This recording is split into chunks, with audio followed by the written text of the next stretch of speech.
Second है chapter का chemical reaction and equation.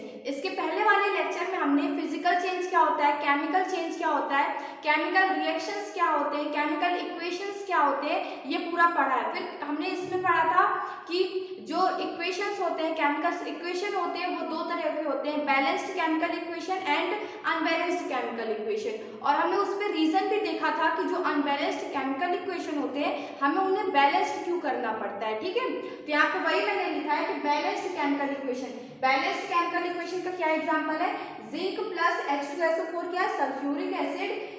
तो ये दोनों को जब अपन रिएक्ट कराएंगे, इनके बीच में जब केमिकल रिएक्शन होगा तो क्या बनता था, जिंक सल्फेट ZnSO4 और हाइड्रोजन भी रिलीज होता था, हाइड्रोजन गैस भी इसमें रिलीज होती थी।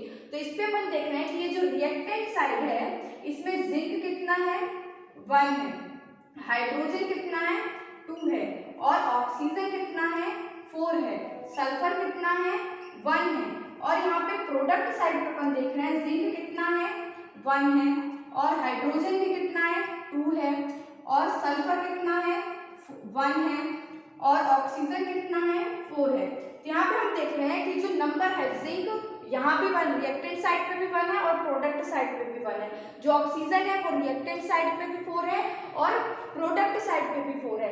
ऐसे ही हाइड्रोजन रिएक्टेंट साइड पे 2 नंबर पे प्रेजेंट है, और इसी तरह से जो प्रोडक्ट साइड है उस पे भी जो कितने हाइड्रोजन है, 2 हाइड्रोजन है। और सेम सल्फर रिएक्टेंट साइड पे कितना है, 1 है, और प्रोडक्ट साइड पे भी 1 सल्फर प्रेजेंट है। तो हम ये कह सकते हैं कि जब ये पूरे नंबर्स इक्वल हैं, जो एटम्स के नंबर हैं वो इक्वल है रिएक्टेंट और प्रोडक्ट साइड पे, तो हम क्या कहते थे, ये जो इक्वेशन है ये बैलेंस्ड केमिकल इक्वेशन है। और इस इक्वेशन को अब देखते हैं, देखो इस साइड पे रिएक्टेंट साइड पे हाइड्रोजन कितने हैं, 2 है, और ऑक्सीजन कितनी है, 2 है। लेकिन जब इस बार हम इस साइड प्रोडक्ट साइड पे देखेंगे तो हाइड्रोजन तो 2 है, लेकिन जो ऑक्सीजन है वो सिर्फ 1 है।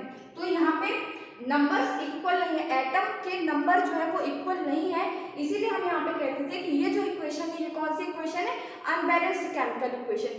अब इस अनबैलेंस्ड केमिकल इक्वेशन को बैलेंस करने के हम स्टेप देखेंगे कि कैसे इस अनबैलेंस्ड केमिकल इक्वेशन को हम बैलेंस्ड केमिकल इक्वेशन बना सकते हैं। और किसी भी अनबैलेंस्ड केमिकल इक्वेशन को हम बैलेंस्ड इक्वेशन क्यों बनाते हैं, ताकि वो law of conservation of mass को फॉलो कर सके। Steps to balance a chemical equation, chemical equation को बैलेंस करने के लिए कौन कौन से स्टेप होते हैं। स्टेप 1 है to balance a chemical equation, first draw boxes around each formula, do not change anything inside the box while balancing the equation. देखो जो भी इक्वेशन अपना होता है, केमिकल इक्वेशन होता है, तो जो भी उसमें जितने फॉर्मूला रहते हैं उनको सबसे पहले बॉक्स में अपन बंद कर लेते हैं। ठीक है, और ये बॉक्स में बंद कर लेने का मतलब क्या है कि अब इन बॉक्स के अंदर हम कुछ भी चेंज नहीं कर सकते। ठीक है, आप चाहो तो यहाँ पे 2 लगा दो, 3 लगा दो, ऐसा आप नहीं कर सकते। ठीक है, तो जब एक कोई भी इक्वेशन अपन को दी रहेगी तो सबसे पहला स्टेप अपन क्या करेंगे कि उसको बॉक्स में बंद कर लेंगे। बॉक्स में बंद करने के बाद अपन ये चीज ध्यान रखेंगे कि जो अब हम बॉक्स के अंदर कोई भी चेंजेस नहीं कर सकते। ठीक है, फिर स्टेप नंबर 2 है list the number of atoms of different element present in the unbalanced equation. जैसे मैंने पहले भी आपको कराया था कि यहाँ पे रिएक्टेंट साइड का आप लिख लो और यहाँ पे प्रोडक्ट साइड का लिख लो। रिएक्टेंट साइड पे कितना हाइड्रोजन है, 2 हाइड्रोजन है, इसके सामने 2 लिख लो। रिएक्टेंट साइड पे कितने ऑक्सीजन है, 2 ऑक्सीजन है, वो भी आप लिख लो। फिर प्रोडक्ट साइड पे कितने ऑक्सीजन है, ऑक्सीजन यहाँ पे 1 है, और हाइड्रोजन कितने हैं, 2 हैं, तो हाइड्रोजन यहाँ पे 2 लिख लो। ठीक है, स्टेप 3 है select the element which has maximum number of atom, it may be either reactant और प्रोडक्ट। अब स्टेप 3 क्या कह रहा है, हमें ऐसे एटम को सिलेक्ट करना है जिसका एटम का नंबर हाईएस्ट हो।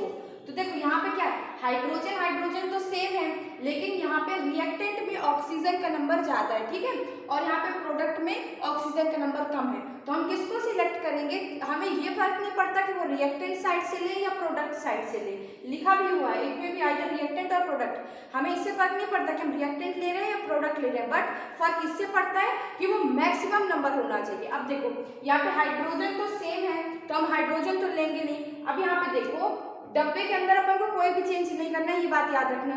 यहाँ पे ऑक्सीजन कितने हैं, 2 ऑक्सीजन है, 2 एटम है ऑक्सीजन के, और यहाँ पे ऑक्सीजन के कितने एटम है? 1। तो यहाँ पे ऑक्सीजन के एटम अपन को कितने बनाने हैं? 2। तो यहाँ पे अपन बॉक्स के आगे क्या करेंगे कि यहाँ पे 2 लगा देंगे, 2 लगा देंगे, ठीक है। तो अब ये 2 जो रहेगा वो हाइड्रोजन के लिए भी रहेगा और ऑक्सीजन के लिए भी रहेगा। जैसे यहाँ पे ये जो नीचे 2 लगा रहता है, ये सिर्फ जिस एलिमेंट पे लगा रहता है सिर्फ उसके लिए होता है, लेकिन ये जो बॉक्स के बाहर लगाते हैं अपन कोई भी डिजिट, वो पूरे बॉक्स के अंदर वाले जो भी चीजें रहती है, जितने भी एलिमेंट रहते हैं, उन सब पे अप्लाई होता है। तो अब देखो यहाँ पे क्या है? ऑक्सीजन 2 है, तो यहाँ पे भी ऑक्सीजन के आगे 2 लग गया, मतलब कि ऑक्सीजन कितनी हो गई? 2 हो गई। लेकिन अब अपन यहाँ पे ध्यान देंगे कि यहाँ पे हाइड्रोजन कितना है? 2 है। अब अपन ने यहाँ पे अगर बॉक्स के आगे 2 लगा दिया तो यहाँ पे हाइड्रोजन कितने हो जाएंगे? 4 हो जाएंगे। ये 2 तो पहले से थे और यहाँ पे 2 अपन लगा दिए, तो ये हाइड्रोजन यहाँ पे कितने हो जाएंगे? 4 हो जाएंगे। तो अब इस रिएक्शन में, केमिकल रिएक्शन में हम कह सकते हैं कि अभी भी ये बैलेंस्ड नहीं है। क्यों? क्योंकि अब इसमें ऑक्सीजन के नंबर तो इक्वल हो गए, लेकिन हाइड्रोजन के नंबर अनइक्वल हो गए। तो इस हाइड्रोजन के नंबर को इक्वल करने के लिए हम क्या करेंगे? यहाँ पे आगे हाइड्रोजन के भी आगे 2 लगा देंगे, ठीक है। क्योंकि बॉक्स के बाहर तो अपन किसी में भी कोई भी चेंजेस कर सकते हैं। तो अब देखना यहाँ पे हाइड्रोजन कितना है? 2 यहाँ पे अंदर था और 2 बाहर लग गया, तो 4 हाइड्रोजन हो गए। इस साइड देखोगे तो यहाँ भी 4 हाइड्रोजन है, 2 अंदर है और 2 बाहर आ गया, तो 4 हाइड्रोजन। और यहाँ पे अंदर बॉक्स में कितने ऑक्सीजन है? 2 ऑक्सीजन है।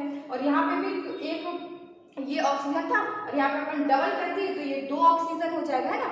तो ये समझ में आ गया। अब ये केमिकल इक्वेशन है, बैलेंस्ड केमिकल इक्वेशन हो गया। ये पहले अनबैलेंस्ड था, बट अपन ने इसको यहाँ पे 2 लगाया और यहाँ पे 2 लगाया, तो अब ये इक्वेशन बैलेंस्ड केमिकल इक्वेशन में कन्वर्ट हो गया। समझ में आ गया।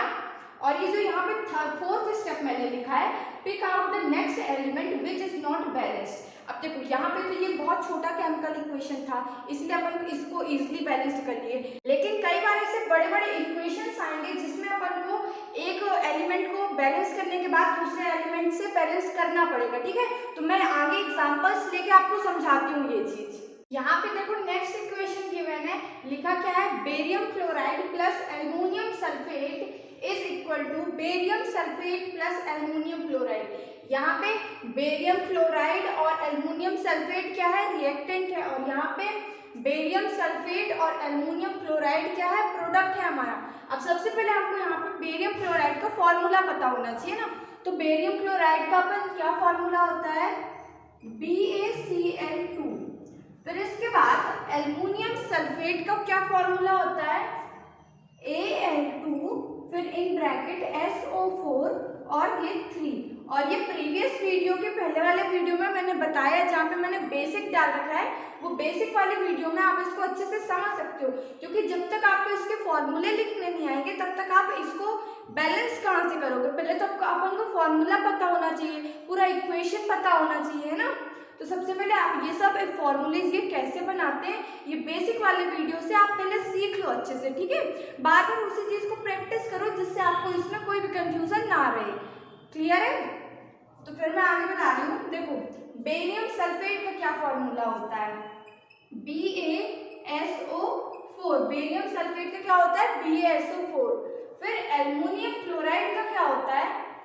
AlCl3। ठीक है। अब इसमें अपन को क्या करना है? इसे बैलेंस करना है। बैलेंस करने के लिए हम सबसे पहले क्या करते थे? इसे बॉक्स में क्या करते थे? बंद कर लेते थे। तो इसे हम बॉक्स में बंद करेंगे। दोबारा से लिखो BaCl2 और आगे बॉक्स के आगे थोड़ा सा जगह छोड़ते चलना, जिससे अपन को इक्वेशन को बैलेंस करने के लिए जो नंबर्स लगाने पड़ते तो आराम से अपन नंबर्स लगा सके, ठीक है। Al2 ब्रैकेट में SO4 और ये 3, है ना। फिर इसके बाद क्या होता है?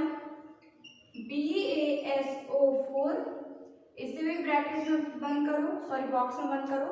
फिर प्लस का sign, AlCl3 aluminium chloride, box में बंद कर लिया। अब देखो अपन यहाँ पे बेरियम को देखते हैं। पहले यहाँ पे बेरियम कितने हैं? 1 बेरियम है ना। और इस साइड अपने प्रोडक्ट साइड पे कितना बेरियम है? 1 बेरियम है, ठीक है। तो इससे कोई प्रॉब्लम नहीं है। फिर नेक्स्ट देखो इस साइड पे अपना क्लोराइड कितना है? क्लोराइड कितना है? 2 क्लोराइड है। और इस साइड पे अपना कितना क्लोराइड है? 3 क्लोराइड है। तो क्लोराइड को अपन बैलेंस कैसे करेंगे? यहाँ पे अपन 2 लगा देते हैं और यहाँ पे अपन 3 लगा देते हैं। तो अब दोनों साइड क्या देखो, क्लोराइड को पहले देखो दोनों साइड क्लोराइड कितना है 3 यहाँ से आ गया और ये Cl2 तो 2 3 सा 3 2 सा कितना होता है 3 2 सा 6 होता है। तो यहाँ पे कितना क्लोराइड हो गया 6 क्लोराइड हो गया। यहाँ पे देखो 3 क्लोराइड 3 अंदर है और यहाँ पे 2 मल्टीप्लाई पे बाहर आ गया है। तो यहाँ पे 3 2 सा क्या होता है 6। तो इस साइड पे क्लोरीन कितने हो गए हैं, क्लोरीन अपने इस साइड पे 6 हो गए और इस साइड पे भी क्लोरीन अपने क्या हो गए 6 हो गए। फिर नेक्स्ट देखो बेरियम, अब देखो यहाँ पे बेरियम कितने हैं 3 है और यहाँ पे बेरियम कितना है 1 है। तो यहाँ पे बेरियम को अपन को बराबर करना पड़ेगा ना। तो बेरियम यहाँ पे सिर्फ 1 है और वहाँ पे बेरियम 3 है। तो यहाँ पे अपन को क्या करना पड़ेगा, इसके आगे 3 लगाना पड़ेगा। 3 लगा दिया। अब देखो इस साइड क्या मैंने बताया था बेरियम कितना है 3 है, कॉमन लगा के यहाँ पे आप नोट करते चलो बेरियम कितना हो गया है 3 और इस साइड भी बेरियम अपना कितना हो गया है 3। अब नेक्स्ट फिर अपन देखते हैं इस साइड एल्युमिनियम कितने हैं 2 है और इस साइड भी एल्युमिनियम कितना है 2 है, क्योंकि देखो बॉक्स के अंदर 1 है और बॉक्स के बाहर जब हम क्लोरीन को बैलेंस कर रहे थे तो बाहर 2 लगाया था अपन ने। तो अब यहाँ पे ये 2 अंदर के लिए भी, तो मैंने क्या बताया था कि जो बॉक्स के बाहर आप जो नंबर लगाते हो वो 2 3 या फिर जितने भी रहते हैं वो सब में अप्लाई होता है ना। तो यहाँ पे एल्युमिनियम के बाहर 2 है, मतलब कि एल्युमिनियम भी यहाँ पे कितना है, एल्युमिनियम कितना है 2 और इस साइड भी एल्युमिनियम कितना है 2। एल्युमिनियम अपना बैलेंस हो गया। फिर यहाँ पे देखो यहाँ पे सल्फेट कितना है SO4, सल्फेट का मतलब क्या होता है SO4। यहाँ पे सल्फेट कितना है 3 बार सल्फेट है ना और इस साइड भी जब आप देखोगे तो SO4 एक सल्फेट अंदर है और बाहर अपन ने उसको 3 से मल्टीप्लाई कर दिया तो इस साइड भी सल्फेट कितना हो जाएगा 3 सल्फेट हो जाएगा। लिख भी लो आप SO4 यहाँ पे कितना है, ये 4 है मेरा, SO4 यहाँ पे कितना है 3 है और इस साइड भी हमारा SO4 कितना है 3 है। तो आप देखोगे कि पूरा ये इक्वल आ चुका है ना। यहाँ पे हम बेरियम क्लोराइड के आगे 3 लगाएंगे और इस पे कोई भी चेंजेस नहीं रहेंगे और फिर यहाँ पे बेरियम सल्फेट के आगे अपन 3 लगाएंगे और एल्युमिनियम क्लोराइड के आगे 3 लगाएंगे। तो ये जो हमारा इक्वेशन होगा, इक्वेशन क्या था, barium chloride plus aluminium sulphate is equal to barium sulphate plus aluminium chloride. इस इक्वेशन के आगे जो अपन यहाँ पे 3 लगाएंगे, यहाँ पे 3 लगाएंगे और यहाँ पे 2 लगाएंगे तो ये इक्वेशन बैलेंस हो जाएगा। ठीक है, मुझे पता है कि कहाँ पे 2 लगाना है कहाँ पे 3 लगाना है, आपको प्रॉब्लम जा रही होगी, बट मेरे साथ अभी आप कंटिन्यू काफी सारे क्वेश्चंस को सॉल्व करोगे तो आपका कॉन्सेप्ट बिल्कुल क्लियर हो जाएगा। आप बिल्कुल भी टेंशन मत लो, आसान सा है। आप पहला क्वेश्चन सॉल्व कर रहे हो इसीलिए आपको डिफिकल्टी फेस करनी पड़ रही है। ठीक है, क्वेश्चन सॉल्व करते जाओगे और कुछ दिन में आपको ये लिखने की भी जरूरत नहीं पड़ेगी, आप डायरेक्ट बैलेंस कर लोगे। हम लोग तो जब सीनियर क्लासेस में थे, मतलब इक्वेशन बैलेंस करते थे एग्जामिनेशन टाइम पे, तो इतने आगे सब स्टेप्स और बॉक्स बनाने की जरूरत नहीं पड़ती। ठीक है, ये तो स्टेप मैं आपको बता रही हूँ कि आप अंदर कुछ चेंज ना करने लग जाए, इसलिए मैं बॉक्स बनवा रही हूँ। जब आपसे आने लग जाए, आपकी प्रैक्टिस हो जाए तो आप इसे बिना बॉक्स बनाए भी सॉल्व कर सकते हो, कोई भी प्रॉब्लम नहीं है। ठीक है, फिर नेक्स्ट यहाँ पे वैसे क्वेश्चन गिवन है, बैलेंस द इक्वेशन। इक्वेशन क्या गिवन है, Fe plus H2O is equal to Fe3O4 plus H2। H2 मतलब हाइड्रोजन गैस। तो इस इक्वेशन को अपन को क्या करना है, बैलेंस करना है। ठीक है, यह भी क्या है, अनबैलेंस्ड इक्वेशन है और इस अनबैलेंस्ड इक्वेशन को अपन को किस में कन्वर्ट करना है, जल्दी से बताओ, बैलेंस्ड इक्वेशन में कन्वर्ट करना है। ओके, देखो सबसे पहले स्टेप मैंने क्या बताया कि आप बॉक्स में बंद कर लो। वैसे इंपॉर्टेंट नहीं है बट आप स्टार्टिंग में सॉल्व कर रहे हो, आपसे मिस्टेक ना हो कोई भी, इसीलिए आप क्या करो, पहले बॉक्स में बंद करते चलो। इस बॉक्स में मेरे बंद हो रहे हैं H2।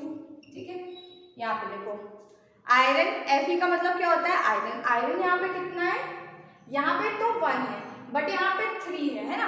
तो मैंने क्या कहा था कि आप या तो इस साइड से देख के बैलेंस कर सकते हो या तो प्रोडक्ट साइड से, या तो आप रिएक्टेंट साइड को देख के बैलेंस करना स्टार्ट करो या तो कहाँ से, प्रोडक्ट साइड। तो यहाँ पे मुझे Fe ज्यादा नजर आ रहा है तो मैं यहाँ पे किस साइड से, प्रोडक्ट साइड से आपको बताती हूँ। देखो यहाँ पे कितना आयरन है, Fe कितने 3 है, उस साइड कितना है 1 है, तो वहां साइड 3 बनाने के लिए आप क्या करोगे, बॉक्स के बाहर 3 लिख दोगे, है ना। तो यहाँ पे क्या हो गया, आयरन 3 हो गया, आयरन हमारा चलो बैलेंस हो गया।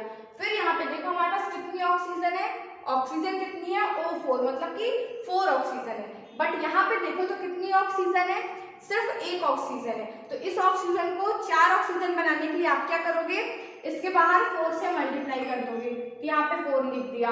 फिर नेक्स्ट है हमारा हाइड्रोजन। इस साइड हाइड्रोजन कितना आपको नजर आ रहा है, कितना यहाँ पे हाइड्रोजन है, 2 हाइड्रोजन है। लेकिन इस साइड आप देखो कि बॉक्स के अंदर तो पहले 2 हाइड्रोजन थे, लेकिन बॉक्स के बाहर जब अपन 4 लिख दिए तो यहाँ पे कितने हाइड्रोजन हो जाएंगे, 8 हाइड्रोजन हो जाएंगे ना, 8। आप काफी लोग आप ऐसे प्लस मत कर लेना कि 4 + 2 कर लिया तो 6, नहीं, मल्टीप्लाई में होता है, ठीक है। तो अपन क्या करेंगे, 4 × 2 = 8। तो इस साइड हाइड्रोजन कितने हो गए हैं, 8 हाइड्रोजन, और इस साइड अपने पास कितने हाइड्रोजन है, 2। और इस साइड के हाइड्रोजन को अपन को 8 हाइड्रोजन बनाने के लिए क्या करना पड़ेगा, इसके बाद अपन 4 से मल्टीप्लाई कर देंगे, यहाँ पे 4 से मल्टीप्लाई कर दोगे तो इस साइड पे कितने हाइड्रोजन हो जाएंगे, 4 × 2 = 8। तो अब ये हमारा इक्वेशन जो था वो बैलेंस हो गया। इक्वेशन को बैलेंस करने के लिए हमें क्या करना पड़ा, Fe के आगे 3 लगाया, फिर इस पे H2O के आगे 4 लगाया, और यहाँ पे कोई भी चेंज नहीं हुआ, और यहाँ पे H2 हाइड्रोजन के आगे भी 4 लगाया। यहाँ पे क्लियर है, बैलेंस करना बिल्कुल भी टफ नहीं होता है, बस थोड़ा सा कैलकुलेशन है, इस साइड का और इस साइड का अपन को इक्वल लाना है, ठीक है। नेक्स्ट क्वेश्चन करें। ये नेक्स्ट इक्वेशन लिखा हुआ है, यहाँ पे क्या लिखा हुआ है, AgNO3 + कॉपर = कॉपर NO3 बगल ब्रैकेट के बाहर 2, और यहाँ पे क्या है, Ag। अब इस इक्वेशन को अपन को क्या करना है, बैलेंस करना है। तो अपन बैलेंस करने के लिए सबसे पहले क्या करते थे, इसे बॉक्स में बंद करते थे। पढ़ लो अच्छे से, आगे मैं तुमको कमरे के अंदर बंद कर दूँ, ठीक है, मन लगा के पढ़ाई कर लो बिल्कुल। 10th में आ चुके हो, थोड़ा सा सीरियस हो जाओ वरना दिक्कत हो जाएगी यार। 10th का रिजल्ट हर जगह काम आता है, आपको पता है ना, याद होनी चाहिए। हर रोज सुबह उठ के अपने आप को ये चीज याद दिलाओ कि मैं 10th स्टैंडर्ड में हूँ, और 10th स्टैंडर्ड में हूँ तो मुझे क्या करना है, पढ़ाई करनी है ना, बाकी फालतू के काम नहीं करने हैं, पढ़ाई बस करनी है, ओके। चलो देखो, सच बता रही हूँ, एज अ बड़ी बहन आप मेरी रिक्वेस्ट को मानो, 10th में हो, मन लगा के पढ़ाई करो, थोड़ा सा फोकस्ड होकर पढ़ाई करनी है, इधर उधर से दिमाग हटाओ और पढ़ने लिखने में मन लगाओ, ओके, ठीक है। तो यहाँ पे देखो सिल्वर कितना है, यहाँ पे 1 सिल्वर है, इस साइड कितना आपको सिल्वर दिख रहा है, 1 सिल्वर है, तो सिल्वर से तो अपन को कोई प्रॉब्लम है नहीं। अब देखो यहाँ पे NO3 कितना है, सिर्फ 1 है, और यहाँ पे NO3 कितना है, 2 है, तो इस साइड भी अपन को क्या करना पड़ेगा, इसे 2 बनाना पड़ेगा। तो इसे NO3 को 2 बनाने के लिए अपन क्या करेंगे, आगे 2 से मल्टीप्लाई कर देंगे। अब जब आगे 2 से मल्टीप्लाई कर देंगे तो ये सिल्वर भी तो 2 बन जाएगा, सिल्वर भी कितने हो जाएंगे, 2 बन जाएंगे। तो अब इस साइड तो अपन को आगे इसलिए 2 लगाना पड़ेगा, क्योंकि पहले यहाँ सिल्वर 1 था तो यहाँ भी 1 था, कोई दिक्कत नहीं थी। बट जब हमने NO3 को बैलेंस करने के लिए इसके आगे 2 लगाया तो सिल्वर भी यहाँ पे 2 हो जाएंगे, इसीलिए हमें फिर यहाँ पे सिल्वर के भी आगे 2 लगाना पड़ेगा, ठीक है। और NO3 को तो अपन ने पहले ही बैलेंस कर दिया, और यहाँ पे कॉपर 1 है, यहाँ पे भी कॉपर 1 है, तो ये इक्वेशन कैसे बैलेंस हो गया, AgNO3 के आगे अपन ने 2 लगाया, कॉपर पे कोई चेंज नहीं किया, CuNO3 2 पे भी कोई चेंज अपन ने नहीं किया, और यहाँ पे सिल्वर पे क्या आगे क्या लगाया, 2 लगाया, क्योंकि हम सिल्वर के उस साइड 2 हो गया था सिल्वर, और इस साइड अपन को 2 सिल्वर बनाने थे, क्लियर है। अब हम नेक्स्ट देखते हैं इंडेक्स क्वेश्चन। इंडेक्स क्वेश्चन का मतलब क्या होता है, वैसे काफी लोगों को कंफ्यूज आते हैं इंडेक्स क्वेश्चन क्या होता है। तो जैसे बुक में अपन देखते हैं ना, एनसीईआरटी बुक्स में एक पार्ट खत्म होता है, कोई भी एक टॉपिक खत्म होता है, उसके बाद वो क्वेश्चंस गिवन रहते हैं, उसी को इंडेक्स क्वेश्चन बोलते हैं, ठीक है, कंफ्यूज नहीं होना। मेरी बुक में ये पेज नंबर 6 में गिवन है, हो सकता है आपकी बुक का एडिशन चेंज हो, कुछ भी हो, तो मैं यहाँ पे क्वेश्चन भी लिखती जा रही हूँ, ठीक है, कोई इशू नहीं होगा उससे, आप कोई बिल्कुल टेंशन मत लो। देखो यहाँ पे क्वेश्चन गिवन है, एक फर्स्ट क्वेश्चन है, ये क्वेश्चन नंबर 1 है, Why should a magnesium ribbon be cleaned before burning in air? जो मैग्नीशियम होता है उसको अपन सैंड पेपर से क्लीन क्यों करते हैं जब उसको अपन एयर में बर्न करना रहता है। तो देखो जो मैग्नीशियम होता है वो बहुत ही ज्यादा एक रिएक्टिव मेटल है, रिएक्टिव मतलब कि वो आसानी से चीजों से रिएक्ट कर जाता है। तो जब अपन मैग्नीशियम को रखते हैं, एयर पे रखा रहता है मैग्नीशियम अपने पास, तो वो क्या करता है कि जो एटमॉस्फेयर से की ऑक्सीजन रहती है वो उससे रिएक्ट कर लेता है, और जब मैग्नीशियम ऑक्सीजन से रिएक्ट कर लेता है, तो मैंने पहले भी आपको ये वाला एग्जांपल बताया कि जब मैग्नीशियम ऑक्सीजन से रिएक्ट कर लेता है तो क्या बन जाता है, मैग्नीशियम ऑक्साइड बन जाता है। और ये जो मैग्नीशियम ऑक्साइड की जो लेयर रहती है वो बहुत ज्यादा एक प्रोटेक्टिव लेयर रहती है ना, हार्ड लेयर रहती है। तो इसी मैग्नीशियम ऑक्साइड की लेयर को रिमूव करने के लिए जो मैग्नीशियम होता है उसे हम क्लीन करते हैं ना। जो मैग्नीशियम के ऊपर किसकी लेयर जम जाती है, मैग्नीशियम ऑक्साइड की, और यही मैग्नीशियम ऑक्साइड की लेयर को अपन क्लीन करने के लिए क्या करते हैं, उसे सैंड पेपर से घिसते हैं ताकि मैग्नीशियम ऑक्साइड की जो लेयर है वो हट सके और अपन को मैग्नीशियम मिल सके, जिससे अपन फर्दर जिसके साथ रिएक्शन कराना चाहते हैं वो रिएक्शन अपन करवा सकें। क्लियर है? देखो यही चीज मैंने आपको पूरा लिख भी दिया है, आप इसे नोट जरूर से नोट कर लेना, ठीक है? एग्जामिनेशन में आ जाता है, ये 2 मार्क्स का क्वेश्चन आ जाता है। तो देखो magnesium is very reactive metal, जैसे मैंने बताया कि मैग्नीशियम जो है वो एक बहुत ज्यादा रिएक्टिव मेटल है। फिर when stored it react with oxygen to form a layer of magnesium oxide। वही मैंने बताया कि जब हम उसे काफी दिनों तक रख देते हैं तो मैग्नीशियम जो रहता है वो ऑक्सीजन से रिएक्ट कर लेता है और वो क्या बना लेता है, मैग्नीशियम ऑक्साइड बना लेता है। और ये जो मैग्नीशियम ऑक्साइड बन जाता है वो एक जो लेयर होती है वो उसके सरफेस पे बन जाती है। And this layer of magnesium oxide is quite stable. ये जो मैग्नीशियम ऑक्साइड की जो लेयर रहती है वो क्वाइट स्टेबल रहती है, मतलब आसानी से हटती नहीं है ना। And prevent further reaction of magnesium with oxygen, और जब लेयर बन जाती है तो वो और ऑक्सीजन से रिएक्ट नहीं कर पाता है। तो इसी मैग्नीशियम ऑक्साइड की लेयर को अपन हटाने के लिए क्या करते हैं कि the magnesium ribbon is cleaned with sand paper. जो मैग्नीशियम होता है उसको अपन क्लीन करते हैं, क्लीन क्यों करते हैं, मैग्नीशियम ऑक्साइड की लेयर को हटाने के लिए। आई होप समझ में आ गया, इसको आप नोट भी कर सकते हो, फटाफट से नोट करो इसे। आई होप आप सब लोगों ने नोट कर लिया है। मैं क्वेश्चन नंबर 2 कराऊं। क्वेश्चन नंबर 2 में गिवन है 3 पार्ट्स गिवन है, फर्स्ट, सेकंड और थर्ड फिर आएगा। तो इस पे क्या करना है, इन इक्वेशंस को लिख के यहाँ पे डायरेक्ट अपन को नेम दिया है, ठीक है? इसका पहले अपन को फॉर्मूला लिखना है और फिर उस फॉर्मूले जो रहेंगे वो अनबैलेंस्ड इक्वेशन रहेगा, फिर अपन को उसे बैलेंस्ड करना है। तो यहाँ पे देखो हाइड्रोजन का फॉर्मूला क्या होता है, H, फिर क्लोरीन का क्या होता है, Cl। बॉक्स में डायरेक्ट आप बंद करते चलो। और यहाँ पे इसका क्या होता है, हाइड्रोजन क्लोराइड का क्या होता है, HCl। सॉरी यहाँ पे हाइड्रोजन का अपन H नहीं लिखते, H2 होता है, सॉरी मिस्टेक से हो गया। हाइड्रोजन का क्या होता है, H2। अब यहाँ पे बैलेंस करने के लिए देखो यहाँ पे 2 हाइड्रोजन है, यहाँ पे कितना हाइड्रोजन है, 1 हाइड्रोजन। यहाँ पे 2 हाइड्रोजन बनाने के लिए क्या कर दो, बाहर से 2 लगा दो। अब जब इसके बाहर पे आप 2 लगाओगे तो ये क्लोरीन भी 2 हो जाएगा, और यहाँ पे क्लोरीन 1 है तो यहाँ पे भी आप 2 लगा दो तो यहाँ पे क्लोरीन भी 2 हो जाएगा। तो देखो रिएक्टेंट साइड पे कितने हाइड्रोजन है, 2 हाइड्रोजन है। प्रोडक्ट साइड पे भी कितने हाइड्रोजन है, 2 हाइड्रोजन है।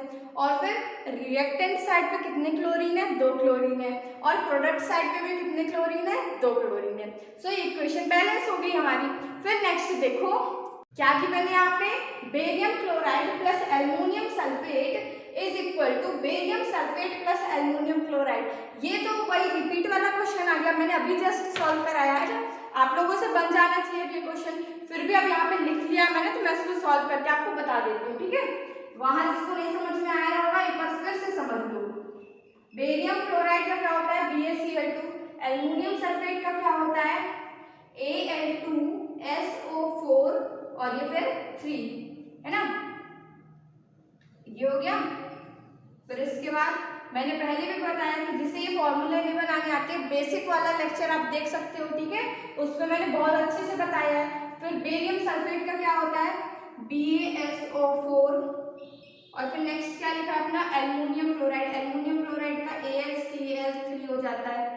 सो अब यहाँ पे अपन बैलेंस करना स्टार्ट करते हैं, ठीक है? यहाँ पे बेरियम कितना है, 1 है, और यहाँ पे बेरियम कितना है, 1 है, कोई प्रॉब्लम नहीं है। क्लोरीन इस साइड कितना है, 2 है, और इस साइड क्लोरीन कितना है, 3 है। तो इसको बैलेंस करना है, उस साइड 2 है और इस साइड 3 है। तो इस साइड 3 है तो यहाँ पे 2 से मल्टीप्लाई कर दो, और इस साइड 2 है तो यहाँ पे 3 से मल्टीप्लाई कर दो। अब देखो यहाँ पे कितने क्लोरीन हो गए, 3 2 6 6 क्लोरीन इस साइड हो गए, और यहाँ पे भी 2 3 6, तो यहाँ पे भी कितने क्लोरीन हो गए, 6 क्लोरीन हो गए। फिर अब यहाँ पे बेरियम तो पहले बराबर था, लेकिन अब यहाँ पे 3 लगा दिए तो यहाँ पे कितने बेरियम हो जाएंगे, 3 बेरियम हो जाएंगे। तो इस साइड पे भी अपन क्या करेंगे, यहाँ पे 3 लगा देंगे, 3 बेरियम हो जाएगा। फिर देखो नेक्स्ट यहाँ पे एल्युमिनियम कितने हैं, एल्युमिनियम इस साइड पे 2 है, और इस साइड एल्युमिनियम कितना अंदर 1 है, बट ये 2 से मल्टीप्लाई होगा तो इस साइड भी 2 एल्युमिनियम हो जाएंगे। फिर देखो सल्फेट यहाँ पे कितने हैं, 3 सल्फेट है, और अंदर तो बॉक्स के 1 सल्फेट है बट ऑलरेडी बाहर 3 लगा हुआ है, तो ये कितने सल्फेट हो जाएंगे, इस साइड पे भी कितने सल्फेट हो जाएंगे, 3 सल्फेट हो जाएंगे। क्लियर हो गया, पहले भी ये क्वेश्चन मैंने सॉल्व कराया था, यहाँ पे फिर से एक बार मैंने बता दिया है। ओके, नेक्स्ट क्वेश्चन नंबर 2 का ही थर्ड पार्ट गिवन है। सोडियम प्लस वाटर को जब अपन मिक्स करेंगे तो यहाँ पे प्रोडक्ट क्या बनेगा, सोडियम हाइड्रोक्साइड और हाइड्रोजन। तो यहाँ पे सोडियम को अपन क्या लिखते हैं, सोडियम को अपन Na लिखते हैं, फिर वाटर को क्या लिखते हैं, H2O लिखते हैं, H2O, फिर सोडियम हाइड्रोक्साइड को क्या लिखते हैं, NaOH, इसीलिए मैं बार बार कह रही हूँ, बेसिक वाला वीडियो देख लो, सब कुछ क्लियर हो जाएगा आपका, कोई प्रॉब्लम नहीं रहेगी, ठीक है। फिर हाइड्रोजन को क्या लिखते हैं, H2, ठीक है। अब यहाँ पे देखो, सबको बॉक्स में बंद कर लो भैया, हाँ दीदी लोग, आप लोग भी कर सकते हैं। सोडियम कितना है इस साइड पे, 1 सोडियम, और इस साइड पे कितना सोडियम है, 1 सोडियम, कोई प्रॉब्लम नहीं। इस साइड पे हाइड्रोजन कितना है, 2 हाइड्रोजन, इस साइड पे कितना हाइड्रोजन है, अच्छे से देखेंगे सब लोग, ठीक है। हाइड्रोजन कितने हैं इस साइड, 2 यहाँ पे है और 1 ये यहाँ पे है, तो कितने हाइड्रोजन हुए, 3 हाइड्रोजन हुए, और इस साइड कितना है, 2 हाइड्रोजन है। तो अब अपन क्या करेंगे, यहाँ पे अगर अपन 2 लगा देते हैं, देखो यहाँ पे 2 लगा दो, तो अब इस साइड हाइड्रोजन कितने हो गए, हाइड्रोजन कितने हो गए, 4 हाइड्रोजन हो गए। इस साइड अभी भी हाइड्रोजन कितने हैं, 3 हाइड्रोजन है, तो यहाँ पे अपन क्या करते हैं, इसके बाहर भी अपन 2 लगा देते हैं, तो कितना हो जाएगा, देखो पहले 3 थे अब 4 हो जाएंगे। यहाँ पे कैसे, 2 यहाँ के हैं और इस H के बाहर अपन ने 2 लगा दिया, H के बाहर 2 लगा दिया, मतलब कि 2 हाइड्रोजन ये और 2 हाइड्रोजन ये, और यहाँ पे 2 हाइड्रोजन पहले से और बाहर में अपन में 2 लगा दिया, तो 2 2 4, तो इस साइड भी 4 हाइड्रोजन हो गए, इस साइड भी 4 हाइड्रोजन हो गए। अब यहाँ पे देखो, जब यहाँ पे अपन ने Na मतलब कि सोडियम के आगे 2 लगाया है, तो यहाँ पे भी अपन सोडियम के आगे 2 लगाएंगे ना, तब तो ये सोडियम इस साइड भी 2 होगा, सोडियम इस साइड पे भी 2 होगा, और ऑक्सीजन देखो, ऑक्सीजन यहाँ पे 1 है और इसको बाहर 2 से मल्टीप्लाई करोगे आप, तो यहाँ पे ऑक्सीजन कितना हो जाएगा, 2 ऑक्सीजन हो जाएगा। इस साइड पे भी देखो, ऑक्सीजन अंदर तो 1 है बट आपने क्या किया, बाहर बॉक्स के बाहर 2 लगाया है, तो यहाँ पे ऑक्सीजन भी कितना हो जाएगा, 2 ऑक्सीजन हो जाएगा। तो ओवरऑल ये इक्वेशन अब बैलेंस हो गया है, समझ में आ गई बात। एंड अब नेक्स्ट क्वेश्चन नंबर 3 गिवन है, solution of barium chloride and sodium sulphate. क्या बोल रहा है, solution of barium chloride and sodium sulphate in water react to give insoluble barium sulphate and the solution of sodium chloride. क्या यहाँ पे सीधा सीधी भाषा में अगर बोला जाए तो क्या बोल रहा है कि जब बेरियम क्लोराइड और सोडियम सल्फेट रिएक्ट करता है वाटर की प्रेजेंस में, तो क्या बनाता है, बेरियम सल्फेट बनाता है, और क्या बनाता है, सोडियम क्लोराइड बनाता है। तो इसका अपन को इक्वेशन लिखना है और उस इक्वेशन को हमें क्या करना है, बैलेंस करना है। तो ओके, तो यहाँ पे देखो, बेरियम क्लोराइड का फॉर्मूला क्या होता है, बेरियम क्लोराइड BaCl2 हो जाता है, इसे बॉक्स में बंद कर देते हैं जिससे बाहर निकल के भागने ना पाए। हाँ, अभी आप भी लेक्चर जो छोड़ के जाने की सोच रहे हो ना, मन लगा के पढ़ाई कर लो, यही क्वेश्चन आएगा एग्जाम में। नहीं, वैसे कोई पेपर लीक नहीं करा रही हूँ, मैं बोल रही हूँ इंपॉर्टेंट क्वेश्चन है इसीलिए आता है, ठीक है। I was just joking. यहाँ पे देखो, बेरियम क्लोराइड हो गया अपना, फिर क्या लिखा है, सोडियम सल्फेट। सोडियम का मतलब क्या हो गया, Na, यहाँ पे ये स्मॉल होगा ना, Na2SO4, क्या हो गया, सोडियम सल्फेट। जब ये रिएक्ट करता है तो क्या बनता है, बेरियम सल्फेट BaSO4। जैसे मुझे ये सारी चीजें याद है ना, वैसे आपको भी ये सारे फॉर्मूले याद होने चाहिए। फिर यहाँ पे क्या है, सोडियम क्लोराइड प्लस सोडियम क्या है, Na, और क्लोराइड Cl। NaCl को अपन क्या बोलते हैं, NaCl पता है नमक होता है, जो अपन खाते हैं ना घर में नमक, वो NaCl होता है। तो आज से सारे बच्चे कान खोल के बात सुन लो, जब भी आपकी मम्मी सब्जी में नमक कम डाले तो क्या बोलोगे मम्मी से, मम्मी किचन से NaCl ले आओ। क्या बोलोगे, मम्मी किचन से NaCl ले आओ, सब्जी में डालना है। मम्मी भी कंफ्यूज हो जाएंगी, बोलेंगी मेरा बच्चा पागल हो गया है, फिर मम्मी को बोलेंगी मत पढ़ बेटा, इतना पागल हो रहा है। चलो कोई बात नहीं, NaCl मांगना लेकिन मम्मी से। नेक्स्ट देखते हैं, इसे बैलेंस करके अपन, बेरियम यहाँ पे कितना है, 1 है, यहाँ पे बेरियम कितना है, 1 है, कोई प्रॉब्लम नहीं है। क्लोरीन कितना है, यहाँ पे 2 है, यहाँ पे क्लोरीन कितना है, 1 है, तो इसके आगे अपन क्या लगा देते हैं 2, जिससे कि ये क्लोरीन बराबर जाए। अब जब यहाँ पे अपन 2 लगाए तो यहाँ पे सोडियम कितना हो जाएगा 2, और यहाँ पे भी सोडियम कितना है ऑलरेडी 2 है, कोई प्रॉब्लम नहीं है। यहाँ पे SO4 कितना है 1 है, यहाँ पे भी SO4 कितना है 1 है। तो आप देखना भी इक्वेशन बस यहाँ पे 2 लगाने से बैलेंस हो गई। इस साइड बेरियम कितना है 1 है, क्लोरीन कितना है 2 है, सोडियम कितना है 2 है, सल्फेट कितना है 1 है, यहाँ पे बेरियम कितना है 1 है, सल्फेट कितना है, जल्दी जल्दी बोलो यार, मैं बोलती चले हो, तुम लोग मुंह बंद करके एकदम बैठे हो, बिल्कुल गूंगे होंगे तो नहीं हो रहे? हाँ सही पूछ रहे हैं, बोलते तक तो हो नहीं। सोडियम कितना है 2 है, ठीक है, क्लोरीन कितना है 2 है, तो ये बैलेंस है। देखो Na2 यहाँ पे भी 2 है, सल्फेट कितना है 1 है, और यहाँ पे भी सल्फेट 1 है, बेरियम 1 है, बेरियम 1 है, क्लोरीन 2 है, क्लोरीन 2 है। सो इक्वेशन क्या है? इतना तो बोल दो, क्या ये इक्वेशन बैलेंस्ड है। सो आई होप आपको मेरे साथ ये बैलेंसिंग कैसे इक्वेशन को, कैसे जो एक इक्वेशन रहता है, जो अनबैलेंस्ड इक्वेशन रहता है, उसको बैलेंस्ड इक्वेशन कैसे बनाते हैं, आपको मेरे साथ ये समझने में आसानी हुई होगी। मैंने ये कोशिश की है कि हर एक छोटे से छोटा पॉइंट मैं आपको बता सकूं, जिससे आपका कॉन्सेप्ट जो है वो स्ट्रॉन्ग हो सके, क्योंकि हमें से छोटी छोटी चीजें नहीं समझ पाते हैं। और यही सब जो जैसे नेक्स्ट टॉपिक अपना नेक्स्ट लेक्चर में अपन पढ़ेंगे टाइप्स ऑफ केमिकल इक्वेशन, तो वहाँ पे जब केमिकल इक्वेशन आएंगे मैं जल्दी जल्दी से बैलेंस करने लग जाऊंगी, तो आपको फिर वो चीजें समझ नहीं आएंगी ना। इसलिए मैंने इस लेक्चर में आराम से कैसे एक अनबैलेंस्ड इक्वेशन को बैलेंस करते हैं ये मैंने अच्छे से समझाने की कोशिश की। और आप भी ऐसे, आपकी बुक में कई सारे क्वेश्चंस और भी गिवन होंगे, तो उन्हें प्रैक्टिस करना, जितना ज्यादा आप प्रैक्टिस करोगे उतना ज्यादा आपसे बनेगा, क्योंकि क्वेश्चन को हर कोई सॉल्व कर लेता है, बट उस क्वेश्चन को एकदम एग्जैक्ट सही तरीके से सॉल्व करना और कम टाइम में सॉल्व करना। अपन कोई भी क्वेश्चन को कम टाइम में कब सॉल्व कर पाएंगे? जब हम ज्यादा से ज्यादा प्रैक्टिस करेंगे।